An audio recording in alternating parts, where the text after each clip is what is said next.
ఇంట్లో కూడాను BP sugar లేని వాళ్ళంటూ ఉండరు, థైరాయిడ్ అని ఉండరు. ఇప్పుడు ఎంత కామన్ అయిపోయింది. ఇంతకుముందు బీపీ షుగర్ అంటే ఎక్కడో ఊరికొకరో ఇద్దరు ఉండేవాళ్ళు. ఇది ప్రతి ఇంట్లో ఉంటా ఉన్నారు. చిన్నపిల్లలు చిన్న వరకు అందరూ ఉంటూ ఉన్నారు.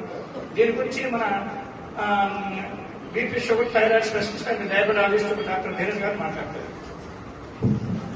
అందరికీ నమస్కారం. నేను డాక్టర్ సానంది బాబు, ఎండి జనరల్ ఫిజిషియన్. మనం తరచుగా ప్రతి కుటుంబంలో కూడా చూసే ప్రాబ్లమ్స్ బీపీ, షుగర్, థైరాయిడ్. వీటిని క్రానిక్ డిసీజెస్ లేదా లైఫ్ స్టైల్ డిసీజెస్ అంటాము, దీర్ఘకాలిక రోగాలు అని చెప్పని అంటాము. కానీ నేనైతే దీన్ని డిసీజ్ అనను, డిజార్డర్ అని చెప్పని అంటాను. అంటే దీర్ఘకాలిక సమస్యలు అనగవి. ఇప్పుడు మనం అనుకుంటున్నాం ఒకప్పుడు లేని బీపీ, షుగర్లు ఇప్పుడు ఇంతెందుకు పెరిగాయి అని చెప్పి. ఒకప్పుడు ఉన్న లైఫ్ స్టైల్ కూడా ఇప్పుడు లేదు. ఒకప్పుడు మన తాతల కాలంలో కానీ ఒక 100 సంవత్సరాల ముందుకు వెళ్తే వాళ్ళు ఒక ముద్ద అన్నం తినాలంటే వాళ్ళే పండించుకునే వాళ్ళు. ఆ పండించుకోవడానికి వాళ్ళే చాలా కష్టపడే వాళ్ళు. తినడానికి తగిన శ్రమ ఉండేది. ఈ రోజుల్లో మనకి అన్ని ఈజీగా దొరకడం మొదలైనప్పుడు మనం పడే శ్రమ కంటే కూడా మనం తీసుకుంటున్న ఆహారం ఎక్కువైపోయింది. సో ఎప్పుడైతే తీసుకుంటున్న ఆహారానికి మనం చేస్తున్న పనికి సమతుల్యం లేదో అప్పుడే మనకి దీర్ఘకాలిక రోగాలన్నీ కూడా పెంచైపోతాయి.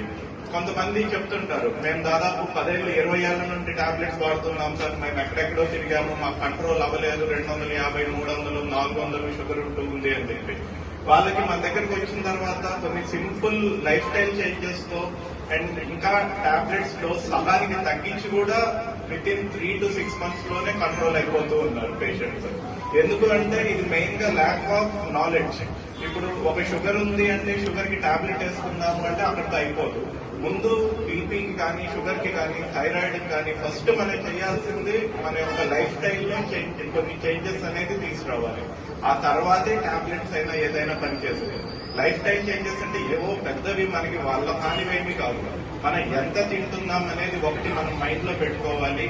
ఒకటి అనవసరంగా తినకూడదు. ఫుడ్ కి ఒక మీల్ కి మధ్యలో చిరు తిండం తగ్గివ్వాలి. అండ్ తినే ఫుడ్ లో కూడా పిండి పదార్థాలు అండ్ చక్కెర పదార్థాలు, గ్లూకోజ్ అండ్ కార్బోహైడ్రేట్స్, వీటి రెండింటినీ తగ్గివ్వాలి. ప్రోటీన్ మోతాదు పెంచాలి. ప్రోటీన్ అంటే మనకి ఈజీగా దొరికే నాన్ వెజిటేరియన్స్ కి అయితే కోడిగుడ్డు ఉంటుంది and again chicken non veg లో ఉంటుంది. అదే వెజిటేరియన్స్ కి అయితే పప్పు ధాన్యాల్లో మనకు ఉంటుంది. అవి కూడా simple and processed foods avoid చేసి సింపుల్ అండ్ మనం ఇంట్లో వండుకున్నవి తినాలి. ఎప్పుడైనా ఏదైనా ఒకటే మీరు గుర్తుంచుకోండి, అది మనం ఎంత నూనె వాడినా ఎంత ఏది వాడినా ఆల్వేస్ ఇంట్లో చేసుకున్న ఫుడ్ అనేది ఆల్వేస్ బెస్ట్ మనకి. ఎందుకంటే మనం ఏం వాడుతున్నాం అనేది మనకి తెలుస్తుంది, ఎంత వాడుతున్నాం అనేది తెలుస్తుంది. సపోజ్ ఒక స్వీట్ మనం ఇంట్లో కనుక చేసుకుంటే మనకి తెలుసు దానిలో ఎంత చక్కెర వేస్తామనేది. సో తినేటప్పుడు మనం కొంచెం అవగాహన ఉంటుంది. అదే బయట తెచ్చుకుంటే మనం సింపుల్ గా తినేస్తాం. ఎందుకంటే మనకి తెలియదు ఎంత తీసుకుంటున్నాం అనేది. కొంతమంది చాలా మంది షుగర్ పేషెంట్స్ ఎస్పెషల్లీ ఎండాకాలంలో వస్తారు, మేము కొంచెమే థమ్స్అప్ తాగాం సార్ అని చెప్పని అంటారు. ఏమనుకుంటారు, ఒక చిన్న థమ్స్అప్ 10 రూపాయల థమ్స్అప్ ప్యాకెట్ లో తక్కువలో తక్కువ ఒక 20 స్పూన్ల షుగర్ ఉంటుంది. ఎంత షుగర్ పేషెంట్ ఎన్ని కాఫీ టీలు తాగినా, ఎన్ని స్వీట్లు తాగినా ఒక చిన్న థమ్స్అప్ దానంతా కూడా తాగదు. సో అది ఒక్కటి తాగితే మనం చాలా ఎక్కువ షుగర్ తీసుకున్నాం. కానీ అది పేషెంట్ కి తెలియదు దాని అంత ఉంటుంది అని చెప్పి. సో ఒకటే నేను చెప్పేది, main packed foods, processed foods ని పూర్తిగా ఆపేసేయండి. అసలు తీసుకోవద్దు. ఏది తీసుకున్నా కూడా ఇంట్లో మనం వండుకున్నవి, మనం చేసుకున్నవి తీసుకోవాలి. వాటిల్లో కూడా రైస్, అన్నము, గోధుమలు కానీ ఏదైనా పిండి పదార్థాల క్వాంటిటీ తక్కువ తీసుకోవాలి. ప్రోటీన్ ఎక్కువ తీసుకోవాలి. అండ్ మూడోది ఫైబర్. మీరు ఏది తిన్నా కూడా, మీరు ఏ మీల్ తీసుకున్నా కూడా దానిలో ఫైబర్ అనేది కంపల్సరీ ఉండాలి. ఫైబర్ మనకి దేంట్లో వస్తుంది అంటే కాయగూరలు, పచ్చి కాయగూరలు అవ్వచ్చు, ఉడకబెట్టిన అవ్వచ్చు, కూరల రూపంలో అవ్వచ్చు, ఏదైనా అవ్వచ్చు. ఇప్పుడు సపోజ్ మీరు సాంబార్ చేసుకుంటారు, జస్ట్ ఒక 2 క్యారెట్లు 2 బీట్రూట్లు వేసి చేసుకుంటున్నారు. దానిలో ముక్కలు ఎక్కువ ఉండాలి, మనకి వేరే తక్కువ ఉండాలి. ఇప్పుడు ఒక కూర చేసుకున్నారు అంటే మీరు అన్నం ఎంతైతే పెట్టుకున్నారో అన్నం కంటే డబల్ క్వాంటిటీ కూర పెట్టుకోవాలి. జనరల్ గా అన్నం ఎక్కువ పెట్టుకొని కొంచెం కూర ఎక్కువ మనం తింటాము. సపోజ్ మీరు వైట్ రైస్ తిన్నా ఇబ్బంది ఉండదు. కూర ఎక్కువ కలుపుతున్నారు అంటే అది బ్యాలెన్స్డ్ డైట్ అవుతుంది.